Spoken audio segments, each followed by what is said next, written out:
স্টেশনে আমাদের তিস্তা তোরসা এক্সপ্রেস এবং আসামগামী বনগাইগাঁও এক্সপ্রেস যেটা দাঁড়াতো 2020 সালের পর থেকে এই দুটো ট্রেন আর রানীনগর স্টেশনে দাঁড়ায় না। ফলে আমাদের যেটা দাবি সেটা হচ্ছে যে অবিলম্বে তিস্তা তোরসা এক্সপ্রেস এবং আসামগামী যে বনগাইগাঁও এক্সপ্রেস যেটা দাঁড়াতো সেটাকে এই স্টেশনে দাঁড় করাতে হবে।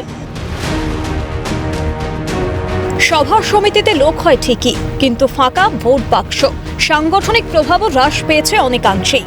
এখনো যারা আছেন তারাও অনেকাংশেই হতোদ্যম হয়ে পড়েছেন।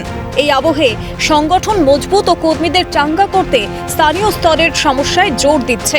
সেই লক্ষ্যেই এবার করোনাকালে বন্ধ হওয়া দূরপাল্লার ট্রেনের স্টপেজের দাবিতে জলপাইগুড়ির রানীনগর স্টেশনে ডেপুটেশন দিল সিপিএম। কাটিহার ডিভিশনের ডিআরএমকে উদ্দেশ্য করে রানীনগর স্টেশনের ম্যানেজারের হাতে স্মারকলিপি তুলে দিল সিপিএম। মোট 6 দফা দাবি তোলা হয়েছে সিপিএম এর পক্ষ থেকে। স্টেশনে আমাদের তিস্তা তোরসা এক্সপ্রেস এবং আসামগামী বনগাইগাঁও এক্সপ্রেস যেটা দাঁড়াতো 2020 সালের পর থেকে এই দুটো ট্রেন আর রানীনগর স্টেশনে দাঁড়ায় না। ফলে আমাদের যেটা দাবি সেটা হচ্ছে যে অবিলম্বে তিস্তা তোরসা এক্সপ্রেস এবং আসামগামী যে বনগাইগাঁও এক্সপ্রেস যেটা দাঁড়াতো সেটাকে এই স্টেশনে দাঁড় করাতে হবে এবং সঙ্গে কলকাতাগামী যে কোনো একটি ট্রেনের স্টপেজ আমরা দাবি করেছি রানীনগর স্টেশনে। সেই সঙ্গে আমাদের যে জাতীয় সড়ক থেকে রানীনগর রেল স্টেশনে আসার যে রাস্তা, দীর্ঘ প্রায় 20 বছরের বেশি সময় যাবৎ এই রাস্তা একদম বেহাল অবস্থায় রয়েছে। রাস্তার কোনো চিহ্ন নেই, বোল্ডারের উপর দিয়ে মানুষকে চলাচল করতে হবে। রেলের রাস্তা, ফলে রেলের রাস্তা, রেলের জমি সমস্তটাই রেলের।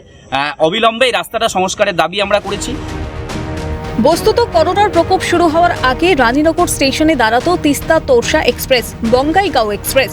আর স্টেশনে ট্রেন দাঁড়ানোকে কেন্দ্র করে তৈরি হয়েছিল বাজার, চাঙ্গা হয়েছিল স্থানীয় অর্থনীতি। পরবর্তী সময়ে রানীনগর স্টেশনে দূরপাল্লার ট্রেন দাঁড়ানো বন্ধ হওয়ায় ধাক্কা খায় বাজার।